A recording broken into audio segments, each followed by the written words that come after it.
Yeah.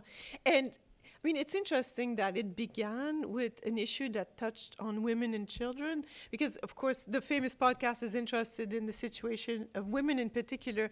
And I thought that was interesting that that's how that came about. And maybe that's not surprising, because one of the initial focus of HIV treatment and prevention was the question of pregnant women. I mean, that's how many women were diagnosed, because they were pregnant and then they were tested, right? And that's how they came into the system. But it's interesting how HIV was, in a way, a women's issue early on in South Africa. Mm.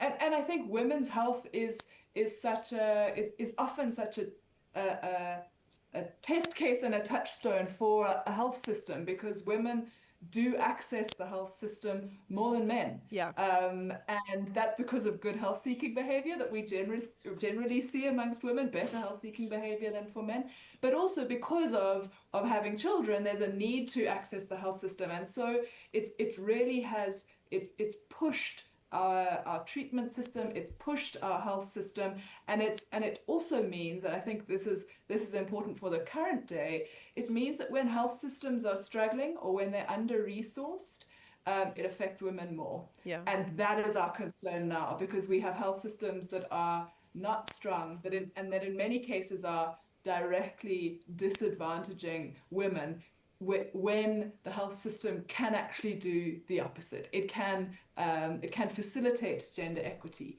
and what we see often, unfortunately, is the opposite of that. Mm.